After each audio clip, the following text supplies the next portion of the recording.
Hello students, good morning. Hope you are doing well at your home. In this video of cash flow statement, let us do some more practical questions of how to calculate investing and financing activities. Small questions. Okay, let us take this question here. Okay,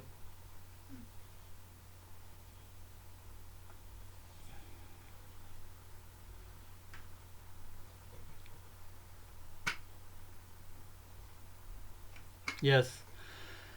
From the following information determine cash flow from investing activities. बच्चे आपके पास यहाँ पर इस question में ये balance sheet दी गई है, इसमें गुडविल है 1 लाख एंड बच्चे देखिए कंफ्यूज करने के लिए या इसके लिए आपके पास यहाँ पर जो ईयर है ये 2018 है और ये 2017 है 2017।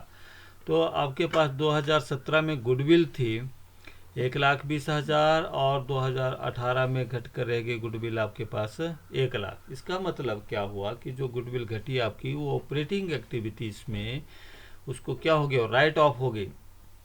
सो ये प्रश्न में इसके आंसर में इन्वेस्टिंग एक्टिविटी में नहीं आएगी। तो इसको हम यहाँ पर कैलकुलेट करते हैं cash flow from investing activities. इस क्वेश्चन को हम यहाँ दिया भी है, इसको सोल्यूशन इसका वर्किंग नोट्स यहाँ बनाते हैं।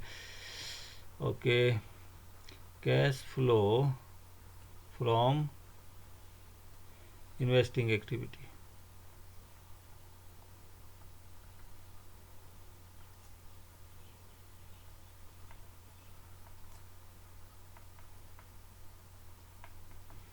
ओके, तो पहली आइटम थी गुडविल की, वो इसमें नहीं आएगी। नेक्स्ट है पेटेंट्स। तो पेटेंट्स के लिए आपके पास कितने थे, 2017 में 1 लाख थे एंड 2018 में बेटा 1,20,000 पेटेंट्स कितने थे, हाँ 1,20,000 हो गए आपके पास। ठीक है, तो कितने आपके पास हुए, तो इसका आपके पास घटे कि बढ़े, बढ़ गए 20,000 पैसे। तो इसका मतलब आपने क्या किया, परचेज ऑफ पेटेंट्स। क्या किया, purchase of, you can right here purchase of patents 20,000 पैसा गया, इसलिए इसको माइनस में। नेक्स्ट आइटम है लैंड। लैंड थी बेटा आपके पास कितनी, इसमें 2017 में थी 2 लाख की और 2018 में रह गई 1,80,000 की। तो इसका मतलब क्या किया आपने, ज़मीन जो है उसको सेल आउट किया। तो आप लिखेंगे इसको यस, सेल ऑफ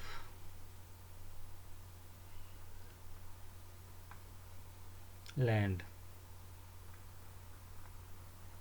ऐसा गया, सेल ऑफ लैंड कितना हो गया, सेल ऑफ लैंड किया आपने तो पैसा आया, आपने ज़मीन बेची पैसा आया प्लस। एंड नेक्स्ट है प्लांट एंड मशीनरी। नेट लिखा है, ये 2017 में 3,60,000 का था और यहाँ पर रह गया 3,20,000 का।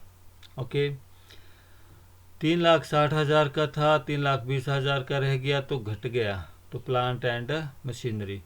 तो ये नेट लिखा है, तो नेट लिखने का मतलब क्या है कि या तो इसमें जो नेट लिखने से जो डेप्रिसिएशन जो है ऊपर आपके पास ऑपरेटिंग एक्टिविटीज़ में ड्यू टू डेप्रिसिएशन जो है ये घटा है 3,60,000 से 3,20,000 और ये हमारे पास यहाँ पर नहीं आएगा।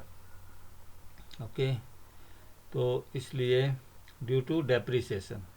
नेक्स्ट है फर्नीचर। फर्नीचर ग्रॉस दिया है, यहाँ 25,000 था तो आपके पास रह गया 2018 में बढ़ गया 2,55,000, 2,55,000। तो ये कितना हो गया, कितना आपने ज़्यादा, 2,55 का मतलब 2,30,000 रुपये का आपने ग्रॉस फर्नीचर खरीदा। तो purchase of furniture. Okay,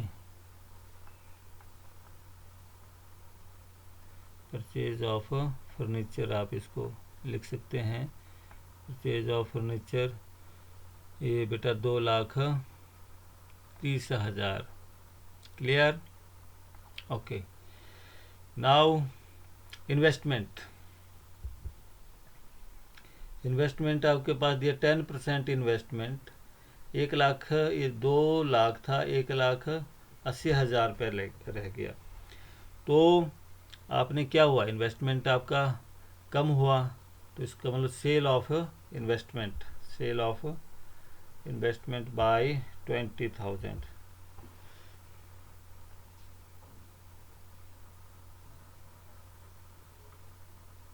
sale of investment 20,000। पैसा गया, पैसा आया, सॉरी, पैसा आया, सेल ऑफ इन्वेस्टमेंट करने से पैसा आया। तो इसको ऐड करेंगे, यस, ओके, हाँ, इसको हम ब्रैकेट को हटा देंगे, दोबारा इसको लिख देते हैं।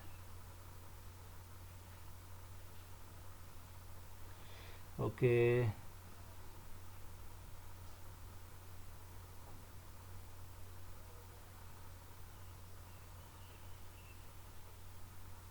Okay, sale of investment 20,000, sale of invest. And next है sale of invest 10% investment. And यहाँ पर आपके पास, अच्छा इसमें तो एडजस्टमेंट कुछ दिया नहीं है, हाँ।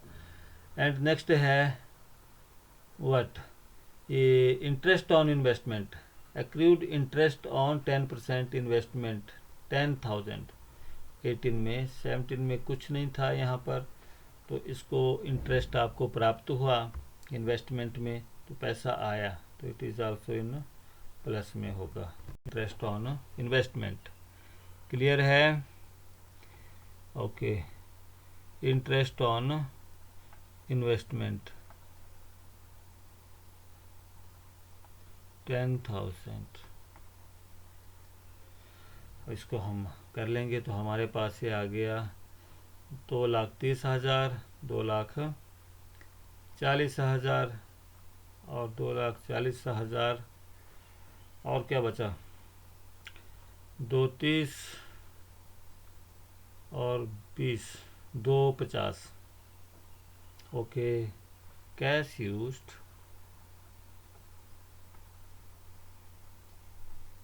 in investing activities।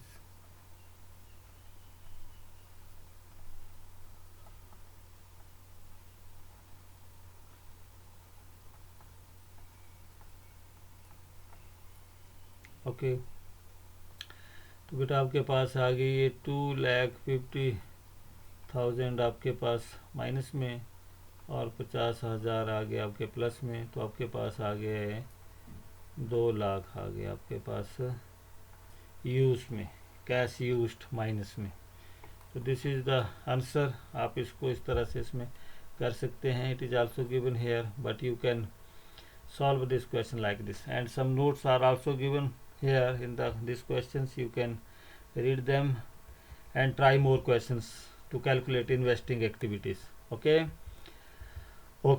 next one more questions of how to calculate financing activities। बच्चे, फाइनेंसिंग एक्टिविटीज़ में आपके पास ये दिया, इक्विटी शेयर कैपिटल दिया है। इक्विटी शेयर कैपिटल्स में आप के पास cash flow from here you can see 2018, 2017 and equity share capital आपके पास थी 15 लाख एंड 18 में रह गई 20 लाख। तो you can write how to this, इसको हम कर लेते हैं, या आई कैन यू, मैं यहाँ पर भी, चलिए इसको कर लेते हैं। Okay, let us have the solution of these questions।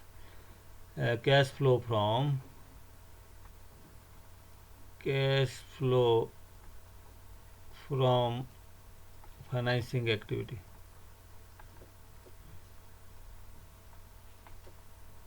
Clear? Okay, and here it is given proceeds from issue of equity shares capital. Proceeds from issue of equity share capital, ये आपके पास आ गए बेटा 5 lakh, 5 lakhs. Okay, now see here, equity shares were issued at a premium of 20%, it is given here, and how much it is, ये आपके पास आ गया कितना 20%, जितना आपके पास बढ़े थे, कितने आपने इशू किए थे आपने बेटा इक्विटी शेयर कैपिटल, ये 17 में थे 15 लाख, 18 में हो गए 20 लाख, तो आपके पास कितने इंक्रीज हो गए 5 लाख, तो 5 लाख का 20% आपके पास हो जाएगा, वो उसके प्रीमियम हो जाएगा. तो इसको भी आप लिखेंगे receipts from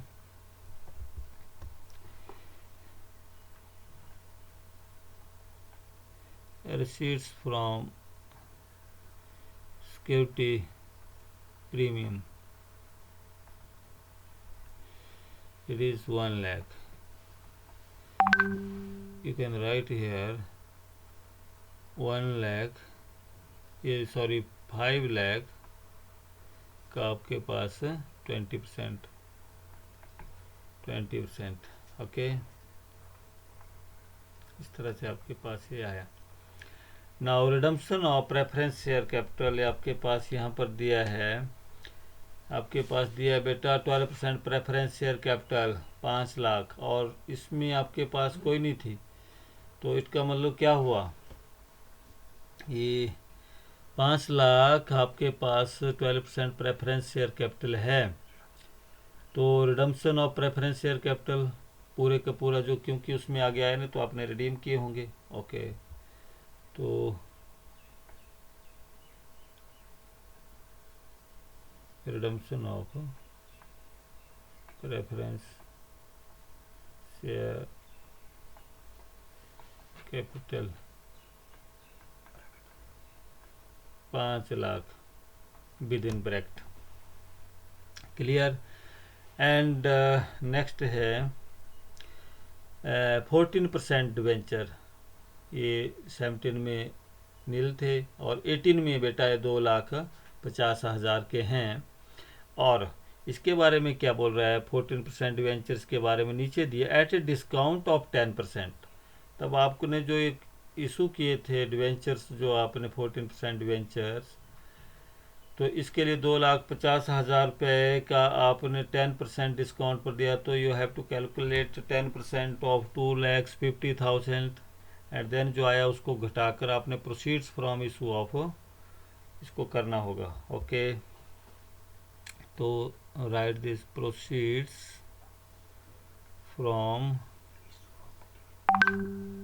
issue of 14% debenture. Clear? Let me clear you here, ये बेटा आपके पास 2,50,000 10% डिस्काउंट था, तो आपके पास ये रह गया 25,000 आपके पास आ गया. दिस इज 25,000 है ना, तो 25,000 रुपये आपको जो इसमें से घटाएंगे 2 लाख से, तो आपके पास ये आ जाएगा 2,25,000 रुपये प्राप्त आपको हो जाएंगे. नेक्स्ट है पेमेंट ऑफ इंटर्म डिविडेंड, इसको तो सीधा लिख दीजिए आप, पेमेंट ऑफ इंटर्म डिविडेंड दिया आपने, पैसा गया कितना 1,50,000. Okay, and interest paid on debenture, interest paid on debenture, interest paid on 14% debentures, ये आपके पास है 35,000. इसको भी सीधा से लिखेंगे, interest paid on debenture 35 2000 minus में, and underwriting commission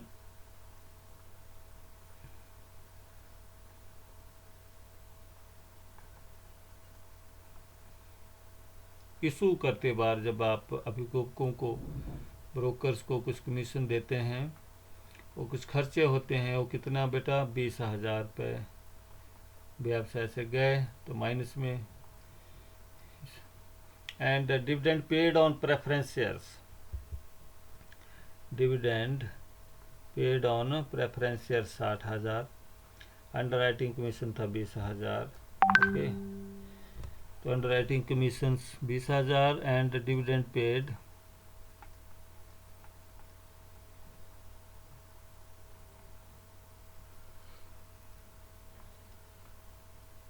on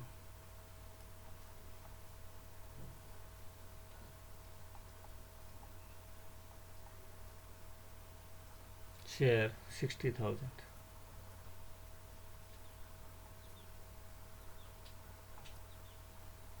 clear बेटा? ये आगे आपके पास ये जो प्लस वाली आइटम्स हैं, ये आगे 8 लाख, 5 लाख, एक 6 लाख और 2,25,000, ये हो गया आपके पास 8,25,000।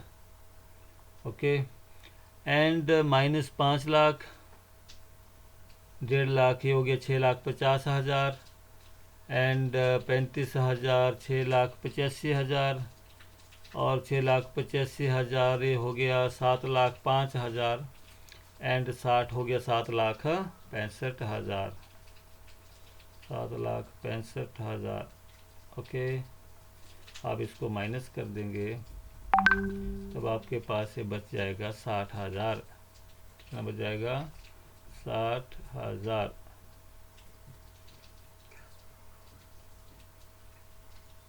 Cash flow from financing activity, cash flow from financing activity, no problem. Cash flow from financing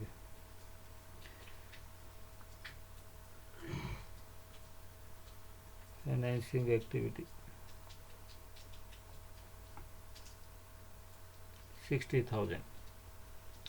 तो ये था बच्चे फाइनेंसिंग एक्टिविटी का हमारे पास एक क्वेश्चंस, और ऐसे ही आप जो है छोटे छोटे क्वेश्चन परीक्षा की दृष्टि से आते हैं। एक एक्टिविटी निकालना, operating activity, financing activity and okay, financing activity. And पिछले क्वेश्चन में हमने किया था इन्वेस्टिंग एक्टिविटी। तो do more questions, more practice, and बच्चे do give me feedback. Thank you very much.